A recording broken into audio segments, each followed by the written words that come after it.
आएंगी, निकलते समय दरिद्रता आएगी, निकलते समय कोई और भी तकलीफ होगी, निकलते समय चंचलता भी आती है, निकलते समय मन भी व्याकुल होता है, निकलते समय मन भी चंचल होता है। इन सारे प्रॉब्लमों का कारण एक ही है कि जब बुराइयां दूर जाती हैं तो मन चंचन चंचन करने लग जाता है, और उसको लेके ही सारे भजन करने वाले परेशान रहते हैं। महाराज बैठना चाहते हैं भजन में, पर भजन में मन ही लगता नहीं, वो तो इधर उधर भागता है, वो भागता कहीं नहीं है, क्योंकि वो तो खूंटे से बंधा हुआ है, भागेगा तो भागेगा ही कैसे। पर उन बुराइयों के साथ में वो निकलना चाहता है, निकलना चाहता है। इसलिए भजन करने वाले को अनुभव होता है कि मन नहीं लग रहा। अरे वो तो खूंटे से बंधा हुआ है, मन आत्मा को छोड़ के कहीं जा ही नहीं सकता। मन, बुद्धि, चित्त और अहंकार, ये चारों चीजें आत्मा के साथ रहती है महाराज। आंख, नाक, कान, मुंह, हाथ, गुदा, लिंग, ये शरीर के साथ रहते हैं महाराज। ये बाहर का जो शरीर है वो इंद्रियों का है, अंदर का जो शरीर है वो मन, बुद्धि, चित्त, अहंकार का है। ये एक दूसरे को छोड़ के नहीं जाएंगे। ये आंख कहां जाएगी? फूट जाएगी, अंधी हो जाएगी, पर शरीर को छोड़ेगी शमशान में जाकर। हाँ, ये आत्मा के साथ में जो रहने वाले तत्व हैं वो छोड़ेंगे नहीं। मन छोड़ के कहीं जाता नहीं है,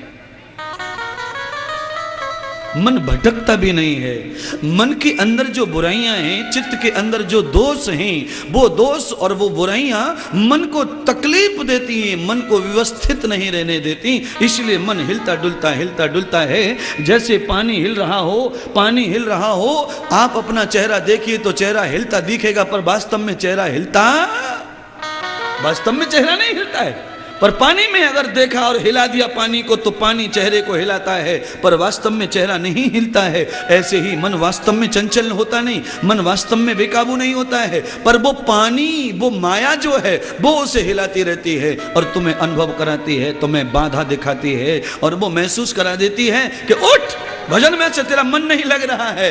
वो तुम्हें माया परमात्मा से दूर कर रही है। मन तो वही लगेगा जिसके लिए मन को परमात्मा ने भेजा है।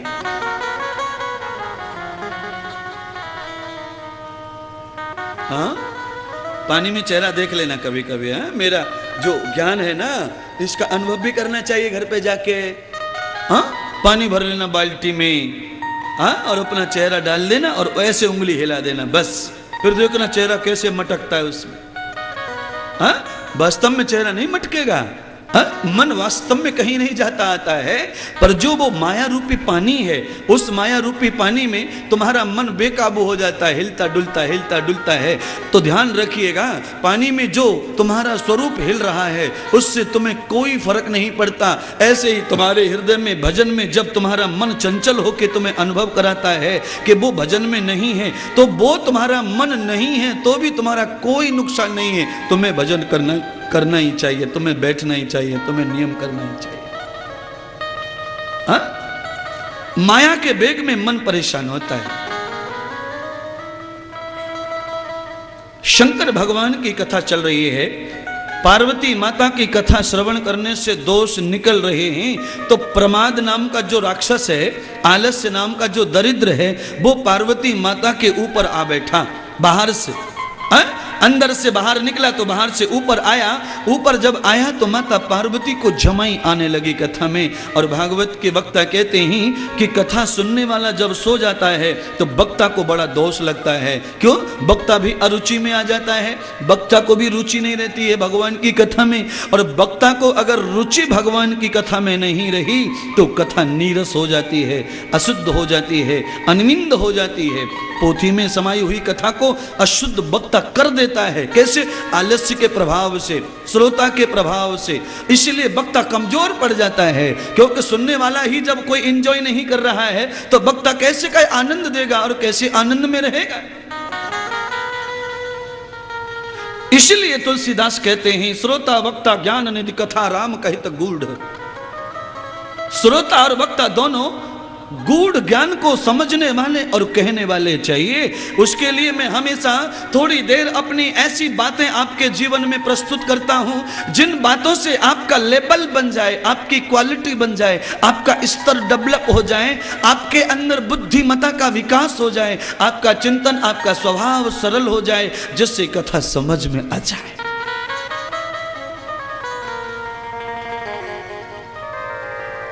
शंकर भगवान बड़े परेशान। शंकर भगवान की परेशानी यह है कि कथा सुनने वाला केवल एक ही व्यक्ति था। कभी कभी गुरु क्या करते हैं, जैसे मैं ऐसे पांडाल भर के सुनाता हूं ना, कभी कभी तो मैं एक आदमी को लेकर भी कथा सुनाता हूं, एक आदमी को भी सत्संग सुनाता हूं, एक व्यक्ति को भी पास में लेकर बिठाता हूं और उसके जीवन की अच्छाइयां और बुराइयां दोनों दर्पण में दिखाता हूं। आज भगवान शंकर पार्वती अकेली को कथा सुना रहे हैं। आज पार्वती जब सोने लगी है तो भगवान शंकर थोड़ी चिंता में पड़ गए। अरे मैंने सारे जगत को छोड़कर पार्वती तुमको चुना कल्याण करने के लिए, और तुम्हारे कल्याण में तुम खुद ही बाधा बन रही हो। उठो उठो उठो उठो उठो उठो और कथा का श्रवण करो। पार्वती कथा सुनना चाहती हैं, पार्वती को कथा में रुचि है, पर पार्वती की कथा सुनने से जो अंदर के जो दोष थे वो निकलने लगे, बाहर आए और बाहर आकर पार्वती पर बैठ गए। सुनिए, ये आदमी बहुत गाली देता है, कब समझता है? ये आदमी बहुत ही कड़वा बोलता है, कब समझता है? ये आदमी बड़ा मीठा बोलता है, कब समझता है? जब पेट की बातें बाहर आ जाती हैं तब समझता है। ऐसे ही पार्वती के कोई दोष बाहर आ गए तो पार्वती पे दोष दिखने लग गया। जब तक वो अंदर थे किसी को दिखाई देते। हाँ, भागवत सुनने से दोष बाहर आता है ना। हाँ? भागवत सुनोगे, सत्संग सुनोगे, प्रवचन उपदेश सुनोगे, शास्त्र सुनोगे तो दोष अपने आप ही बाहर आने लग जाएंगे। कुछ आ जाएंगे, कुछ कल आएंगे, कुछ परसों आएंगे। शास्त्र कहता है माताएं जितनी बार घर में झाड़ू मारती है उतनी बार कूड़ा निकलता ही है। हाँ, कितनी भी बार मार लो झाड़ू, मारते ही रहो, मारते ही रहो, मारते ही रहो। ये कोना बाकी रह जाएगा, नहीं तो वो रह जाएगा, नहीं तो बैठ के कहीं न कहीं से बीमारी पूरी साफ नहीं होती। इसीलिए राम जी कहते हैं, इंद्रदेव महाराज की प्रार्थना है कि जीवन में सत्संग रूपी झाड़ू चालू ही रखना चाहिए, क्योंकि जब तक झाड़ के बाहर कूड़ा जाता नहीं तब तक अंदर और बच्चे कर देते हैं, फिर और लाओ, फिर और लाओ। एक ही भागवत से कैसे जीवन शुद्ध होगा? एक दिन के उपदेश से कैसे? न न न न न न, नित्य नित्य नित्य नित्य रोज है। सप्तो दिवसान पुण्यो भागवत। 7 दिन कथा सुननी चाहिए। कितने दिन? 7 दिन। 7 दिन कथा सुननी चाहिए। अब समझ लो 7 दिन का मतलब क्या है। निरंतरता को कभी नहीं तोड़ना। 7 ही दिन होते हैं, खाली 8वां दिन नहीं है। 7 ही दिन होते हैं, 8वां दिन नहीं है। इन 7 दिन की निरंतरता बंद मत कीजिए, चालू रखने चाहिए, चालू रखना चाहिए। हाँ, नया नया घर बना हो तो बड़े पोछा मार रहे, बड़े झाड़ू मार रहे, बड़े पोछा मार रहे। घर पुराना हो जाए तो झाड़ू मारना चाहिए कि नहीं मारना चाहिए? ज्यादा ज्यादा। नए कपड़े को 4 दिन पहन के नहीं धोएंगे तो भी चलेगा, पर पुराने को नहीं धोया तो चलता। जीवन जितना पुराना हो जाए उतनी ही उसे झाड़ू की जरूरत पड़ती है। हाँ? आप जितने भी बड़े बड़े बैठे ना, आपको उतने ही बड़े ज्ञान की जरूरत है, क्योंकि पाप उतने ज्यादा हैं। आपके बच्चे के अंदर पाप कम रहते हैं, इसीलिए वो 2 शब्दों में मान जाता है। अब ये 40 साल, 45 साल, 50 साल के ये हटिया रहते हैं, बिल्कुल पक्की जिद्दी रहते हैं।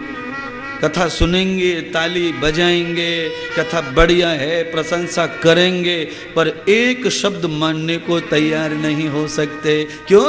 क्योंकि अधूरी जवानी जीते हैं ना।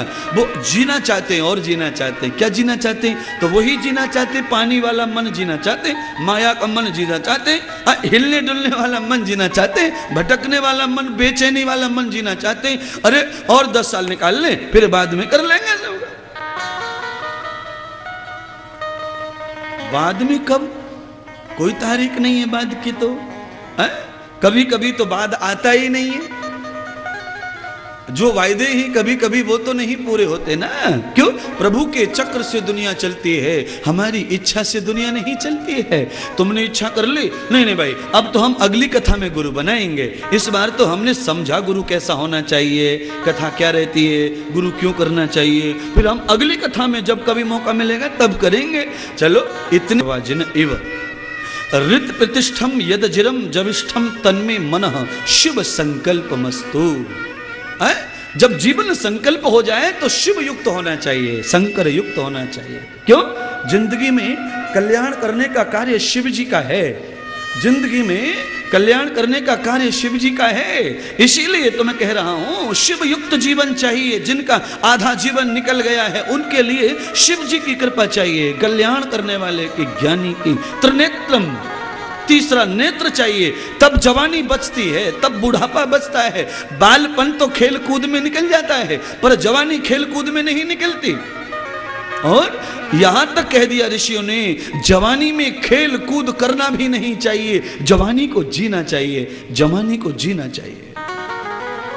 हाँ, पर उल्टा है। जैसी जवानी आती है ना, आदमी खेल कूदों में ही फंस जाता है। जैसे जवानी के दो कीड़े कुदकुदाए और आदमी खेल में कूद में पड़ गया, बर्बादी में जा रहा है।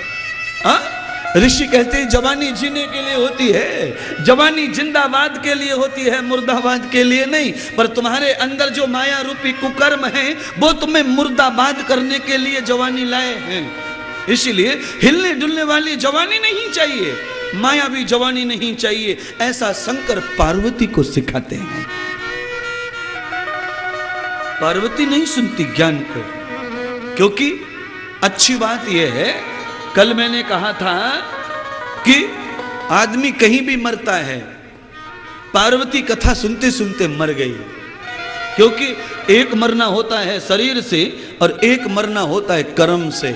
पार्वती कर्म से मर चुकी है। जिस कर्म के लिए पार्वती ने आसन डाला, जिस कर्म के लिए संकल्प किया कि मैं पानी तक नहीं पीऊंगी, 7 दिन व्रत ही करूंगी कथा सुनने के लिए, मुझे असली राम का दर्शन होना ही चाहिए और मुझे ब्रह्म ज्ञान होना चाहिए, मुझे परमात्मा का ज्ञान होना चाहिए, मुझे निराकार शक्ति का ज्ञान होना चाहिए, ये सब संकल्प लेके बैठी पर बिचारी अधवर में मर गई, कर्महीन हो गई। कैसे? निद्रा के कारण, आलस्य के कारण, प्रमाद के कारण।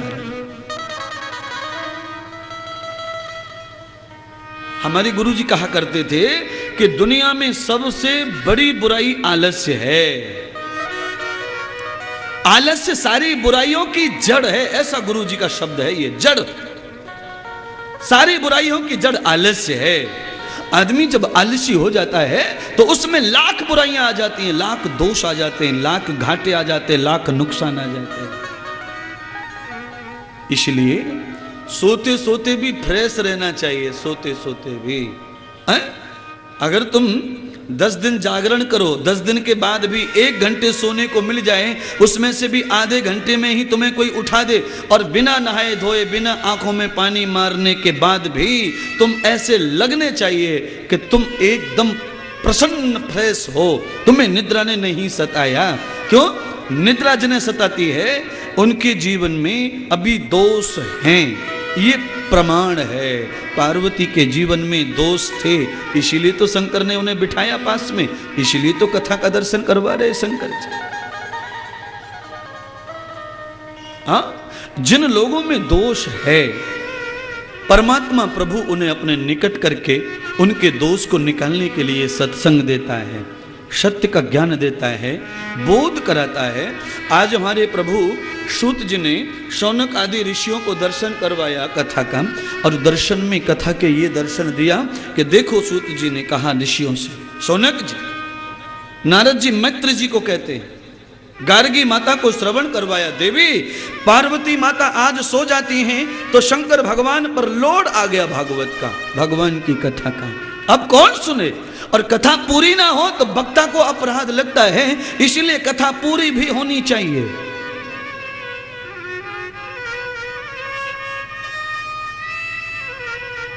शंकर भगवान इधर उधर देखने लगे।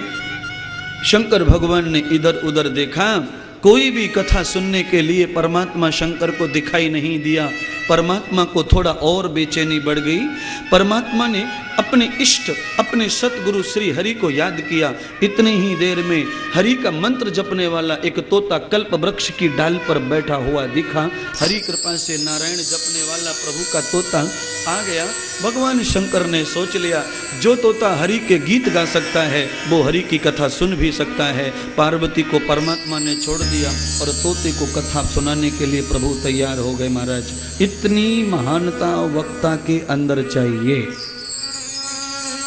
इतनी महानता चाहिए। अगर कोई श्रोता न रहे तो महानता इतनी चाहिए कि वो पक्षियों को कथा का पान करवाए, पशुओं को पान करवाए। क्योंकि कथा का ऐसा बोध है, श्रीमद् भागवत कथा के प्रथम स्कंद के 3 अध्याय में धुंधकारी की कथा आती है, तो वहां पर लिखा हुआ है कि धुंधकारी पाप करने के बाद जब मृत्यु को प्राप्त हुआ तो प्रेत योनि में गया।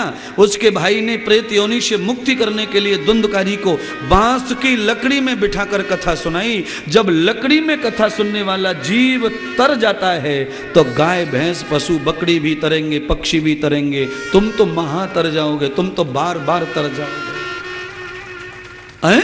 लकड़ी में बैठा हुआ कीड़ा तर जाता है भागवत से। और दरअसल में बात कैसी है, उस कीड़े के अंदर मन नहीं होता, जीवित सुषुप्त मन होता है। तोते के अंदर सुषुप्त मन होता है। कैसा मन होता है? कम ऊर्जा वाला मन, कम चिंतन वाला मन, सुषुप्त बोलते हैं उसको। जैसे तुम लोग सो जाते हो तो मरते थोड़े हो, पर मरे जैसे ही दिखते हो। कौन कपाट खोल के ले जा रहा है, कौन दीवार में डिनर चला रहा है, कौन छिद्र कर रहा है, तुम्हें नहीं समझता।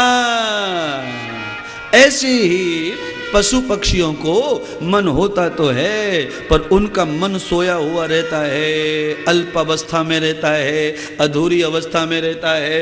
इस कारण उनका जो मन है सुषुप्ति में चला गया। इस कारण बेचारे उतना ही करते हैं जितना उनका धर्म है। पर याद रखिए, जिनका मन सुषुप्त अवस्था में परमात्मा ने रखा है, परमात्मा उनको थोड़े से ही सत्संग से कल्याण भी कर देता है। हमारा मन पूरा जागृत है, इसलिए हमारा थोड़े सत्संग से कल्याण नहीं होगा। क्यों? भगवान कहता है कि जब मैंने तुझे जागृत मन दिया है तो फिर मैं सुषुप्ति वाले मन का फल तुझे क्यों दूं? अरे भाई, वो तो भोग योनि वाला है, तू कर्म योनि वाला है। जब मैंने तुझे कर्म करने के लिए भेजा है तो मैं तुझे एक मंत्र से नहीं तारूंगा, मैं तुझे एक दिन की कथा से नहीं तारूंगा। तुझे निरंतर नित्य कथा करनी होगी, निरंतर मंत्र जपना होगा। और भगवान ने यहां तक भी कह दिया कि तेरी श्वासें जिस समय मैं बंद करूंगा उस समय ही तेरा कर्म बंद होना चाहिए, तभी तू मुक्ति को पार करेगा, तभी तू भव पार होगा। श्वासें थमने से पहले सत्कर्म बंद हो जाए, श्वासें थमने से पहले राम नाम बंद हो जाए, श्वासें थमने से पहले ही आदमी का धर्म चला जाए तो भव पार होगा कैसे? आप बताइए ना। नहीं हो सकता। क्यों? क्योंकि वो आधा वहीं मर जाता है जब उसके कर्म छूट जाते हैं। हरि व्यापक सर्वत्र समाना,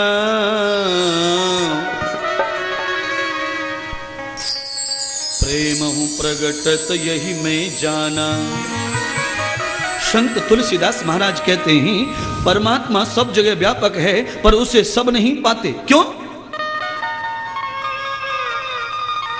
कर्महीन नर पावत नहीं, कर विचार देखो मन माही। जिनके कर्महीन हैं, जिनके कर्म नीच हैं, जो हर समय चुगली चाटी में इधर की उधर की में ही जीवन व्यतीत करते हैं, उनके तो पैंट की जेब में भी भगवान आ गया हो, घुस गया हो ना, पर्स में बैठ गया हो तो भी भगवान उन्हें नहीं मिलेगा। क्यों? क्योंकि उनकी बातें, उनका मन परमात्मा से लाखों किलोमीटर दूर जा चुका है बकवास में। सुनिए, 2 लफ्ज कह देता हूं फिर आपको मैं। जो मन तुम्हारा बेचैन हो जाता है, जिस मन की माया में पड़ने के बाद, हिलने के बाद जब तुम बेकाबू हो जाते हो और सत्य को पहचानने में जब तुम घबराने लग जाते हो, तब अपने मन को पकड़ कर कहो कि पानी के साथ क्यों हिल रहा है तू? पानी के प्रभाव से तू हिल रहा है तो तेरा वर्चस्व कम हो जाएगा। अरे तेरा वर्चस्व तो तत्व के ऊपर ज्यादा होना चाहिए, पर मन कमजोर पड़ जाता है। जब मन कमजोर पड़ता है तो मन का जो स्वामी है आत्मा वो कमजोर पड़ जाता है, और आत्मा कमजोर हुआ म्हणजे तुम कमजोर हो गए, मतलब ये कि तुम कमजोर हो गए। आत्मा का मतलब है मनुष्य कमजोर पड़ जाता है। जब उसका मन कमजोर पड़ता है तब याद रखिए, छत में पानी टपके ना टपके पर दीवार अगर गिरती है तो साथ में छत भी गिरती है। जब मन डूबता है तो साथ में आत्मा को लेके भी डूबता है। याद रखिएगा महाराज। पर याद रखिए, कोई कोई बिरले ऐसे रहते हैं जो डूबने के बाद भी उछल आते हैं और तैर कर बाहर आ जाते हैं। आप में से कौन सा ऐसा है जो डूबने के बाद बाहर आ जाए और उछल कर तैरने लगे और फिर अपने आप को बचा ले? कौन है वो? मैं बताता हूं कौन है वो। वही लोग हैं जो आपत्ति काल में भव सागर में डूब के भी खुद को बचाकर गंगा के किनारे पर, समुद्र के किनारे पर, जीवन के किनारे पर ले आते हैं। वो वही लोग होते हैं जो सत्संग सुनकर जीवन को बदल लेते हैं, परिवर्तन कर लेते हैं। सत्संग को पाकर जिन्होंने जीवन बदला वो भव सागर में, बंधनों में, भव बंधन में डूब करके भी बाहर आना जानते हैं। क्योंकि जो जान ले सुधरना, जो परिवर्तन कर ले वो डूब नहीं पाएगा, और जो परिवर्तन करने को तैयार नहीं वो बच नहीं पाएगा, चाहे लाख यत्न कर लो सत्संग में। ये सत्संग तुम्हें चादर की तरह उड़ाने के लिए नहीं है, ये तुम्हें बचाने के लिए है। बाह्य संसार से वस्त्र धारण करने का मतलब आप कल सुन गए थे। आज चादर धारण करने का मतलब सुन लीजिए। दुल्हन साड़ी पहनती है, अंदर और वस्त्र पहनती है, और साड़ी का पल्लू भी डालती है, बालों के ऊपर से घूंघट भी डालती है, फिर ऊपर से चादर और क्यों ओढ़ती है?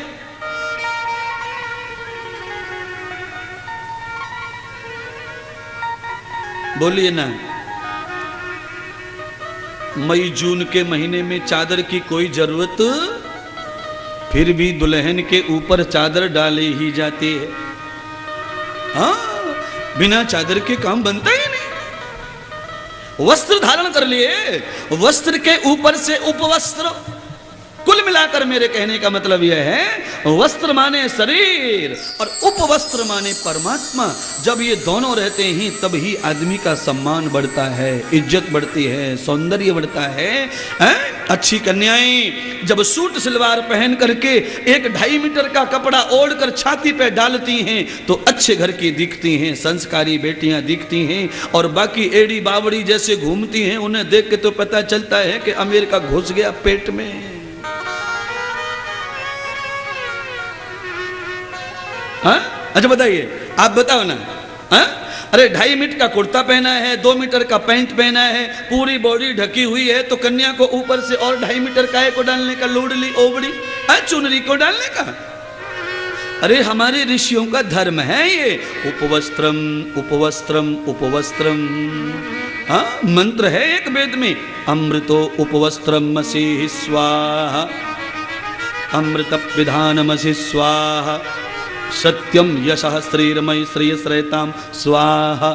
तीसरा मंत्र कहता है, जो परमात्मा रूपी, जो ज्ञान रूपी, जो कृपा रूपी, जो सत्संग रूपी वस्त्र को उपवस्त्र के रूप में भी पहनता है, उसे क्या मिलता है? सत्यम यशः श्रीरमय। उसे श्री प्राप्त होती है, सत्य प्राप्त होता है, यश प्राप्त होता है। जो अपनी इज्जत को अपने हाथों से, अपने कर्मों से बचाते हैं उन्हें यश प्राप्त होता है, कीर्ति प्राप्त होती है, सम्मान प्राप्त होता है। और जो अपनी इज्जत को अपने हाथों से ही खत्म करते हैं उनके लिए क्या? अरे उनके लिए यही है कि वो दिल में से निकल जाते हैं, आत्मा से निकल जाते हैं, रिश्ते में से निकल जाते हैं, उनका नंबर खत्म। और याद रखिए, संसारियों ने भी दिल से निकाल दिया हो, उन लोगों को संसार के बनाने वाले परमात्मा के दिल में भी जगह प्राप्त नहीं होती है महाराज।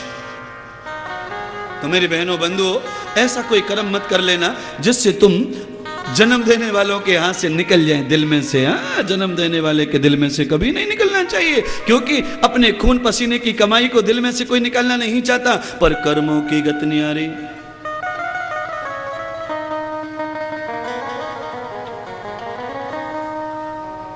याद रखिए, जन्म जन्मों के संस्कार प्राणी के साथ चलते हैं। आज इस तोते के संस्कार इसके साथ में आए, किन्हीं दुष्कर्मों के कारण ये पक्षी बन गया, पर किसी अच्छे कर्मों के कारण आज शंकर की वाणी सुनने का मौका मिल गया इसको। याद रखिए, हमारे साथ में अच्छे और बुरे दोनों ही कर्म होते, अच्छा कर्म भी बुरा भी। अच्छी कर्म की वजह से अच्छी चीजें मिल जाती हैं, बुरे कर्म की वजह से अच्छी चीजों का सुख चला जाता है। ये तोता तो बना पर 2 पैर वाला था। तोता कितने पैर वाला होता है? हाँ, समझ लीजिए महाराज, जितने भी 2 पैर वाले जीव हैं, अगला जन्म उनका मनुष्य का होता है। इसलिए धीरे धीरे पैर कम होते आते हैं, पैर कम होते आते हैं, पैर कम होते आते हैं, पैर कम होते आते हैं। हाँ, कई जीवों के 100 पैर भी होते हैं, कई जीवों के 100 पैर भी होते हैं। मंत्र की जो माला होती है ना, 108 इतने पैर होते हैं कई जीवों के। कब निकलेंगे वो जीव? बारिश के समय में दिखते हैं वो जीव। जब बारिश होती है ना तो अपने आप ही पैदा हो जाते हैं। फिर देख लो तमाशा दुनिया का, परमात्मा का कितने पैर वाले लोग हैं। जितने पैर ज्यादा उतना पाप ज्यादा, ऐसा शास्त्र कहता है। जितने पैर वाला जीव दिखे तुमको उतना ही पाप है उसके शरीर में, उतना ही पाप करके जन्म लेके आया है। पैर जितने कम होते चले जाए समझ लो उतना ही पुण्यात्मा है, पुण्यात्मा है, पुण्यात्मा है। इसीलिए तोते को लोग दरवाजे पे लटकाते हैं। हाँ, तोते को लोग कबूतर को दरवाजे पे लटकाते, कबूतर को भी।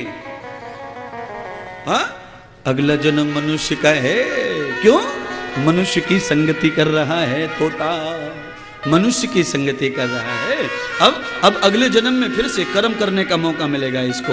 इसके भोग का कर्म समय समाप्त हो गया है, इसके भोगने का समय समाप्त हो गया। अब इसके पापों का अंत है, अब इसकी नई जिंदगी शुरू होगी। नई जिंदगी जब शुरू होती है तो हमें क्या मिलता है? मानव का चोला, मानव का चोला। हमारी नई जिंदगी चालू हो गई है। हमारे जन्म जन्मों के पापों का अंत होकर जब हमें मनुष्य की काया प्राप्त होती है, सदगुरु ने कहा बड़े भाग्य मानुष तन पावा, सुर दुर्लभ सब ग्रंथन गावा।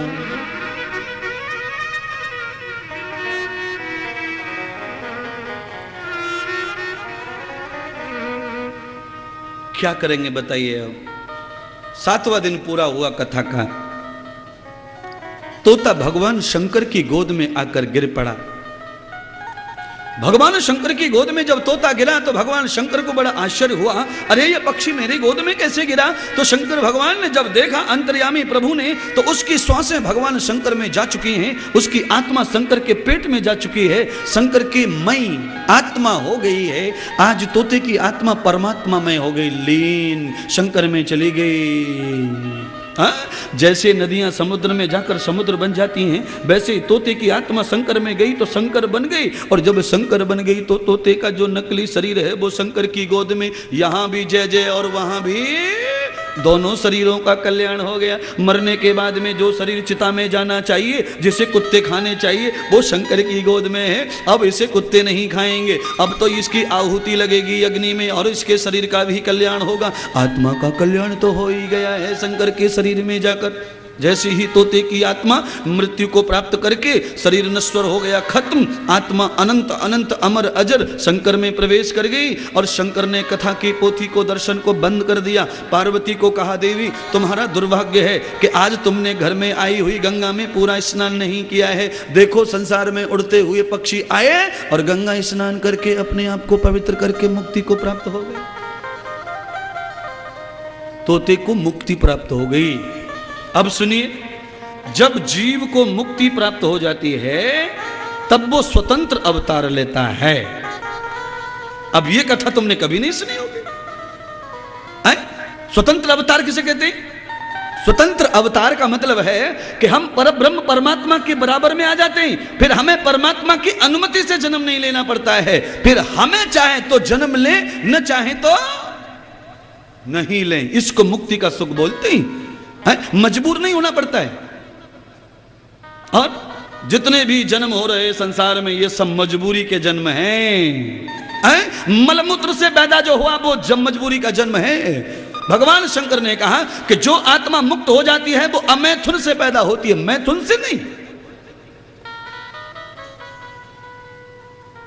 और जो भैया अमैथुन से पैदा होते हैं वही सूर्य की तरह चमकते हैं, वही सत्य को पालन करते हैं, वही सत्संग का भी पालन करते हैं। मलमूत्र से जिनका जन्म होता है वो सत्य पूरा नहीं पाल सकते, वो ऋषि की आज्ञा का पूरा नहीं पाल सकते। उनको मलमूत्र से प्रेम होता ही है। जो मलमूत्र में पैदा हुआ उसे मलमूत्र की इच्छा होती ही है, उससे जुड़ के रहना ही चाहता है वो। मुक्त जो हो जाए, जो शरीर त्याग कर अनंत शंकर में प्रवेश कर जाए, मलमूत्रहीन हो जाता है वो। फिर उसे मलमूत्र का शौक नहीं रहता, मलमूत्र के स्थान का कोई भाव उसके मन में नहीं आता। वो दिव्य भाव से, अनंत भाव से, अनंत ब्रह्म छिद्र से अनंत अनंत परमात्मा को पाता ही रहता है। तोते की आत्मा मुक्त होकर शंकर में चली गई। यहां पर कथा थोड़ी चेंज हो गई महाराज। मैं कथा सुनाते सुनाते आपको ले जा रहा हूं कहां, राजा परीक्षित के गुरु सुखदेव जी का जन्म कैसे हुआ वो कथा मैं सुना रहा हूं 1 घंटे से। सुखदेव जी भगवान का जन्म कैसे हुआ वो कथा चल रही है। तो भगवान श्री सुखदेव जी के जन्म के कारण ही भगवान शंकर, माता पार्वती और तोता, नारद मुनि का आगमन सरस्वती नदी के किनारे भगवान श्री वेद व्यास जी के पास हुआ।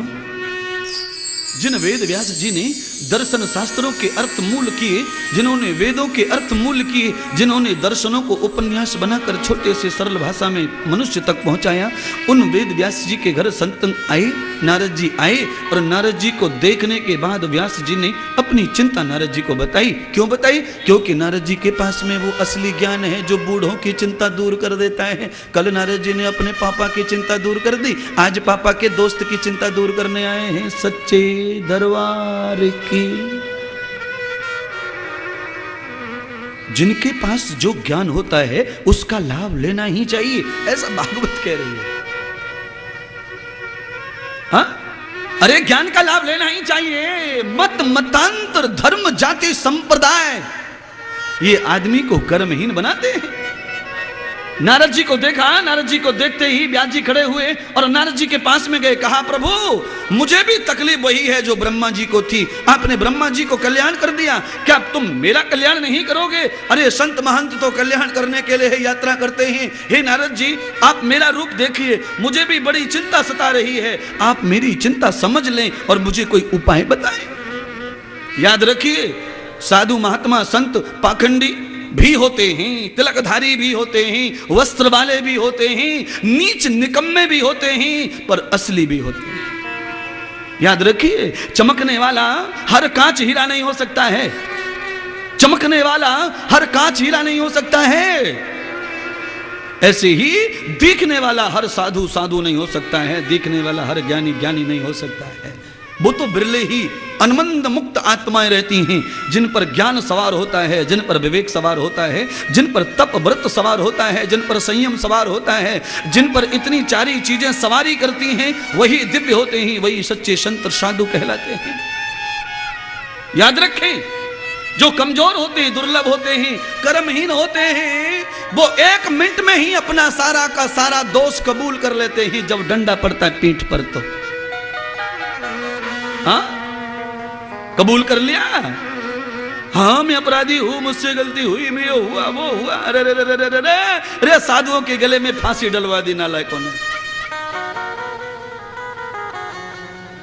क्या करेंगे? दुनिया में हर प्रकार का रहता है महाराज। खाली साधुओं की नहीं कहते हुए मैं पूरी समाज की कहता हूं, हर डिपार्टमेंट में भ्रष्टाचार है और इस भ्रष्टाचार को सच में खत्म करना है तो शास्त्र कहता है अपराधी को कठिन से कठिन दंड होना चाहिए। अपराधी के लिए कोई कोर्ट कचहरी वकील नहीं होना चाहिए। अपराधी के लिए अपराधी के लिए कोर्ट लग जाए, वकील लग जाए, ये लग जाए, वो लग जाए, फीस लग जाए। याद रखो, जहां भी फीस लगती है वहीं धर्म कमजोर पड़ जाता है। देखिए, जिस विद्यालय में मैं पढ़ा वहां फीस नहीं थी, जहां राम पढ़े वहां भी फीस नहीं थी, जहां कृष्ण पढ़े वहां भी फीस नहीं थी, और जहां फीस भरनी पड़ती है पढ़ाई के लिए वहां पर कुछ नहीं है।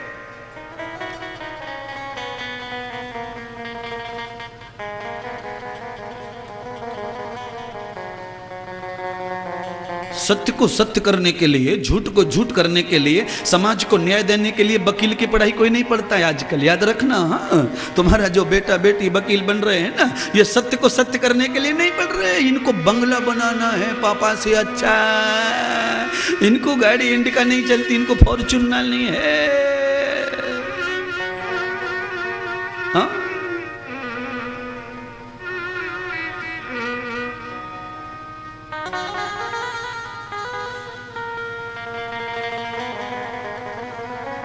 सुनिए,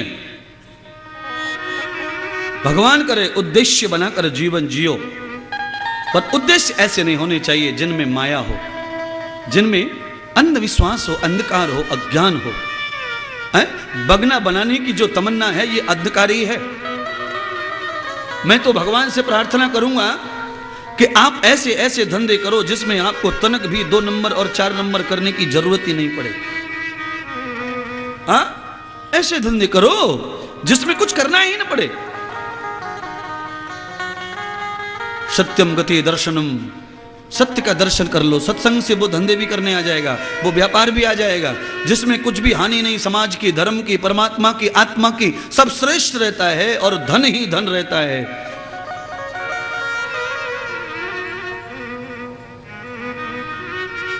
याद रखिए, उन्हीं लोगों के ऊपर अगरबत्ती और फूल मालाएं चढ़ाई जाती हैं जिन लोगों ने सच्ची संपत्ति को पाया।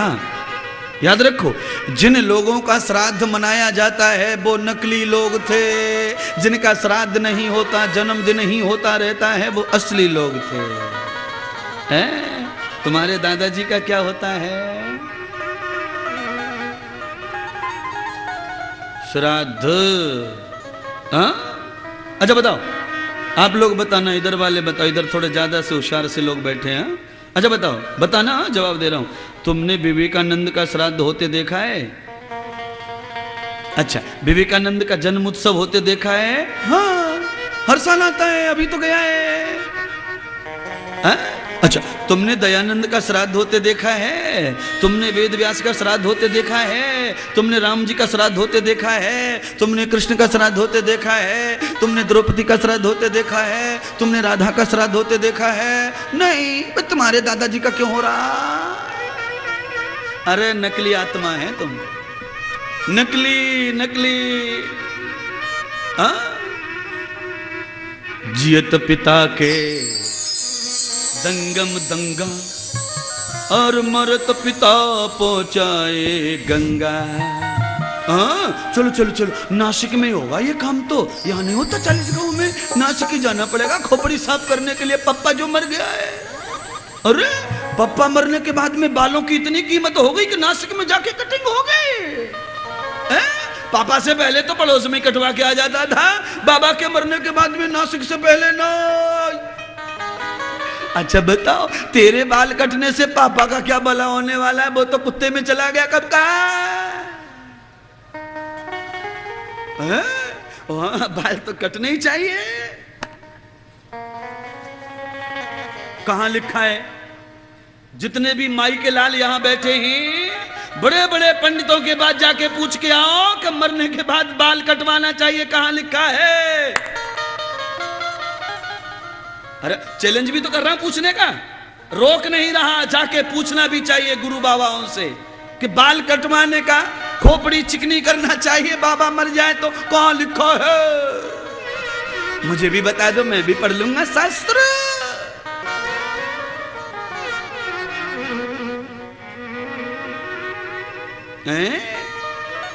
दादाजी मर गए, बाबा जी मर गए, तो बाल कटवा के क्या मिलने वाला है किसी को पता नहीं। खाली परंपरा है इसलिए गर्दन नीचे कर देते, ले निकाल दे भैया निकाल दे। पता कुछ नहीं है कि होता क्या है इससे कटवाने से। किसी को कुछ नहीं पता, खाली निकाल लेते बाल। अरे दादा मरा है, तू कैसे प्रेत जैसा बन रहा? पेशाची की सी बॉडी हो गई तेरे। बाल निकल जाए और हंसना बंद हो जाए तो आदमी कैसा लगता है? भूत सा है। और जिन जिन के बाल निकलते वो हंसते तो है ही नहीं, 12 दिन तक ऐसे ही बैठे।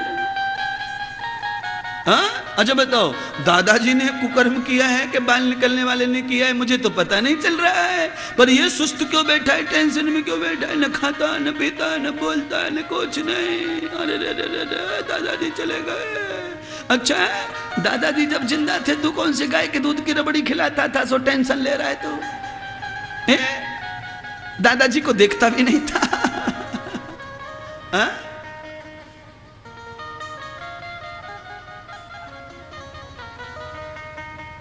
इसलिए सुनिए, भागवत जी माता सुनना चाहिए ना, सत्संग सुनना चाहिए, अच्छे गुरु अच्छे साधु अच्छे ज्ञानियों के पास जाकर, यही तो निर्णय मिलता है जिंदगी का, पाखंड छूट जाता है। हाँ, और देखिए बोलने से पहले चैलेंज दिया है, किसी भी बाबा से जाके लेके आओ शास्त्र, किसी को भी खुदर पुदर हो रही हो ना कि महाराज हम थोड़ी कर रहे हैं, ये तो कब से चला रहा, कितने भी पुराना चला रहा हो, खाली तुम किसी के पास से लिख के लाओ शास्त्र में कि ये फलाने अध्याय पे लिखा है महाराज इंद्रदेव, देख, हाँ लिखवा के ले आओ बस। इस पाखंड से तुम्हारे बूढ़े बाबा की जिंदगी को सुख मिलने वाला इससे नहीं मिलेगा। और बाल कटवाए भी तो कब, जब बाबा चला गया। हाँ सुनो, पुराने कपड़े मैले कपड़े कब उतारे जाते हैं, जब आदमी सब काम से फ्री हो जाए। इसीलिए बेचारे गंदे वालों को निकलवा दिया, क्योंकि टेंशन गया। अब हल्के हो जाओ थोड़े से, हल्के हो जाओ, थोड़े फ्रेश हो जाओ, गया बीमारी गई। हाँ ये सही सिद्धांत लगता है मुझको। हाँ इसीलिए सुनो, महाराज जी का सुन लो पहले।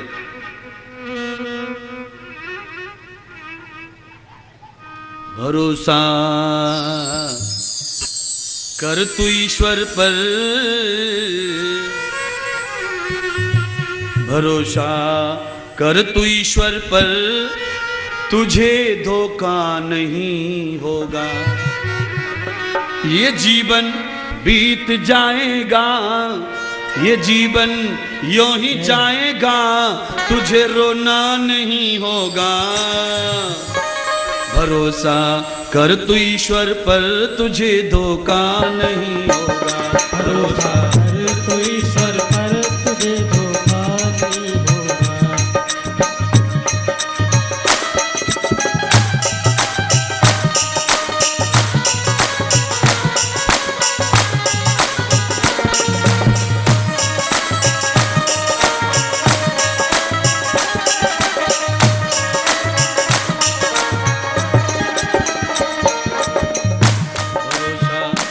ईश्वर पर तुझे धोखा नहीं होगा। भरोसा कर तू ईश्वर पर, तुझे धोखा नहीं होगा। ये जीवन बीत जाएगा, ये जीवन बीत जाएगा, तुझे रोना नहीं होगा, तुझे रोना नहीं होगा, तुझे रोना नहीं होगा, तुझे रोना नहीं होगा। भरोसा कर तू ईश्वर पर, तुझे धोखा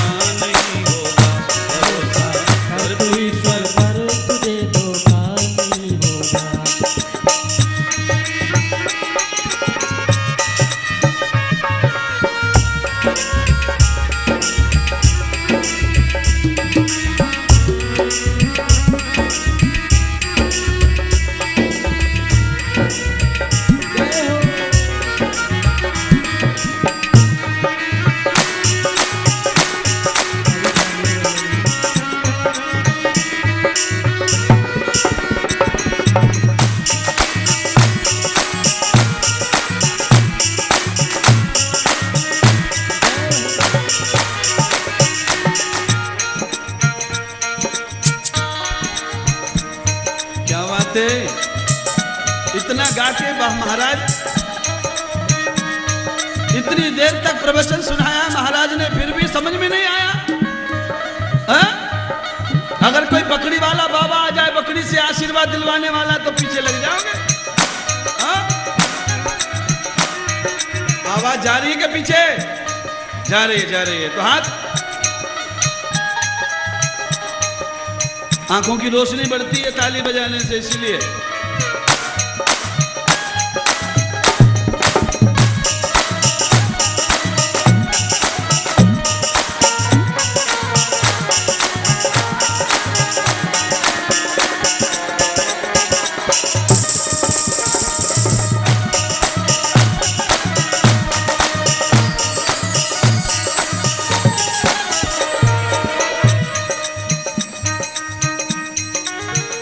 तुझे धोखा नहीं होगा, तुझे धोखा नहीं होगा, तुझे धोखा नहीं होगा, तुझे धोखा नहीं होगा। भरोसा कर तू ईश्वर पर, तुझे धोखा नहीं होगा। होगा। भरोसा कर तू ईश्वर पर तुझे धोखा नहीं होगा। भरोसा कर तू ईश्वर पर तुझे धोखा नहीं होगा। भरोसा कर तू ईश्वर पर तुझे धोखा नहीं होगा।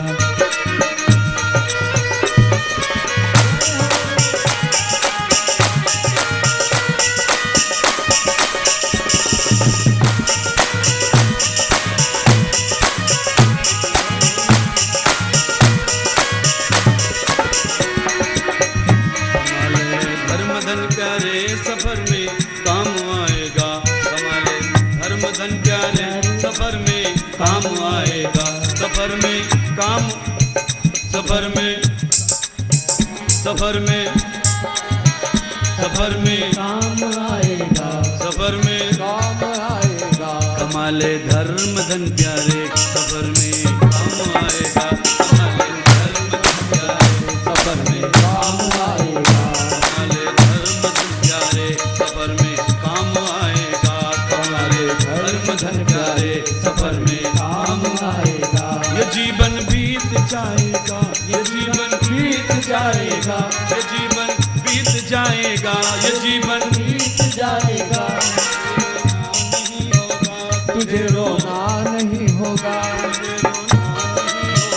तुझे रोना नहीं होगा। कमाले धर्म धन प्यारे सफर में काम आएगा।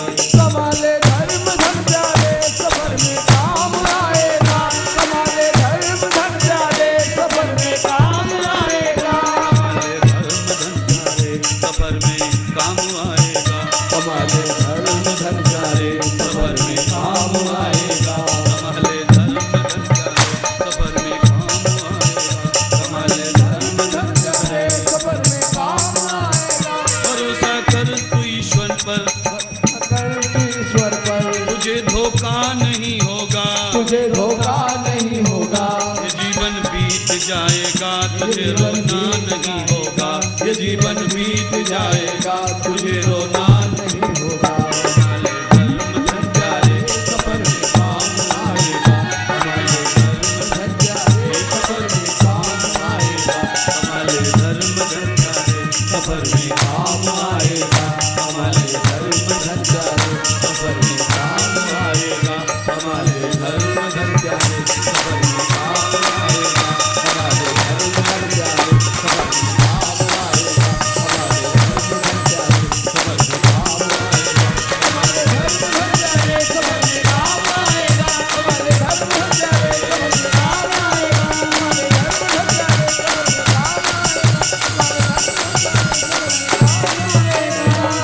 सच्चे दरबार की जय हो। धर्म की जय हो। अधर्म का नाश हो। प्राणियों में सद्भावना हो। राष्ट्र का कल्याण हो। पार्वती पते हर हर महादेव।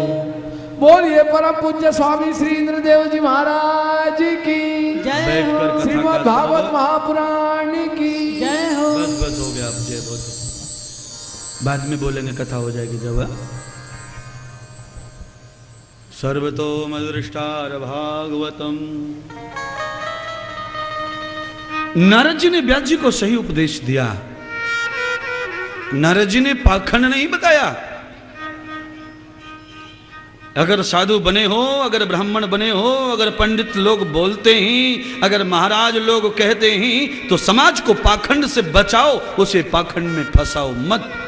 अरे तुम्हारी झोली न भरे तो चलेगा, तुम्हारा स्वार्थ पूरा ना हो तो भी चलेगा, पर स्वार्थ को पूरा करने के लिए धर्म को दांव पर नहीं लगाना चाहिए। दुर्योधन ने स्वार्थ को पूरा करने के लिए धर्म को दांव पर लगा दिया था, तो दुर्योधन की अंत हार हो गई। और ऐसे ही स्वार्थ को पूरा करने के लिए धर्मराज युधिष्ठिर ने भी धर्म को दांव पर लगा दिया था, तो द्रौपदी तब को हारना पड़ गया था। महाराज, जो प्राणी धर्म को दांव पर लगाकर धनवान होना चाहता है, वो एक दिन सबसे गरीब दुनिया में हो जाता है। धर्म को अंधा बनाकर पांडवों ने जुआ खेल लिया था, है? और जुआ किसी लिए खेला जाता है सारी दुनिया जानती है। संपत्ति पाने के लालच में आदमी सट्टा खेलता है, जुआ खेलता है, आदमी ऐसे कुकर्म करता है, पत्ते खेलता है, धनवान होना चाहता है, बुराई से नालायक कहीं का। पर याद रखिए, दुनिया में बुरा काम कभी किसी को बड़ा आदमी नहीं बना सकता है। जिंदगी में धीरे धीरे बड़े हो जाइए, पर ऐसे बड़े हो जाइए जो कभी न मिटो। तुम्हारी शाखाएं फैल जाएं, तुम्हारी जड़ भी मजबूत हो जाए। ऐसा बड़मपन जीवन में धारण करना चाहिए बंधु और बहनों। आज नारद जी ने कहा, देव आप चिंता मत कीजिए, मेरे पिता को भी बुढ़ापे में ऐसे ही चिंता ने पकड़ लिया था, तो मैंने उनके लिए भागवत कथा का बोध करवाया था। इसलिए हे प्रभु, आपने तो बड़े बड़े पुराणों को लिखा है, जैसे मैंने भागवत को पढ़कर सुना, श्रवण करवाया, वैसे ही मैं चाहूंगा कि अगर आप अपनी व्यथा दूर करना चाहते हैं तो श्री हरि का ध्यान करो। जब हरि प्रकट हो जाएं तो उनका चरित्र मांग लो। जब हरि का चरित्र तुम्हारे जीवन में आएगा तो बुढ़ापे में तनक भी तकलीफ नहीं होगी। जिन व्यक्तियों की जवानी में चरित्र का दोष लग जाता है, उन प्राणियों को बुढ़ापे में अपमान ही भोगना पड़ता है। उन आदमियों को बुढ़ापे में दंड ही खाने पड़ते हैं। उन आदमियों को बुढ़ापे में न जाने कौन कौन से अपराधों में जाना पड़ता है। इसलिए सबसे ज्यादा जवानी को बचाइए। हाँ, अरे जवानी में सब तैयार हो जाते हैं ना। एक लड़की तैयार हो जाए, एक मालिक तैयार हो जाए, एक कंपनी तैयार हो जाए, सारी दुनिया जवान प्राणियों को मांगती, आ जाओ हमारी यहाँ नौकरी कर लो, हमारी बेटी शादी कर लो, हमारे बेटे शादी कर लो, हमें ये ले लो। जवानी में ग्राहक हजारों मिलेंगे, पर बुढ़ापे में अपने भी लोग हमें खरीदते।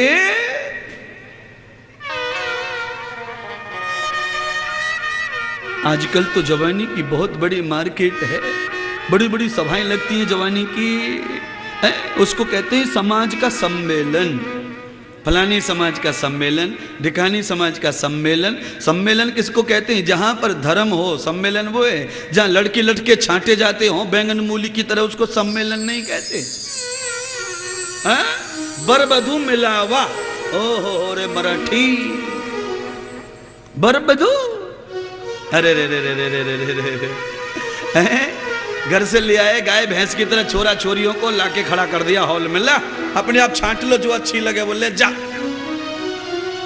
हाँ, बाद में देखेंगे गुण गुण, तो पहले पसंद कर लो। अरे चमड़ी के दीवानों, तुम ऐसे ही पसंद करते घूमेंगे और क्या होएगा। बोलिए सतगुरुदेव भगवान की जय। हाँ, इन चीजों के सम्मेलन नहीं होते, स्वयंवर होते। स्वयंवर, सम्मेलन नहीं करना चाहिए। अगर करना ही है बेटा बेटी का तो स्वयंवर करना चाहिए। स्वयंवर, जो जीते सोई सिकंदर। हाँ, स्वयंवर करो, अच्छे से अच्छा अपने आप आ जाएगा मैदान में। पर तुम लोगों में इतनी हिम्मत का जो स्वयंवर करके बेटी का कन्यादान करें, तुम तो सम्मेलन करके बेटी का कन्यादान करेंगे। क्यों? क्योंकि बुराइयां जो इतनी हैं बेटी बेटों में,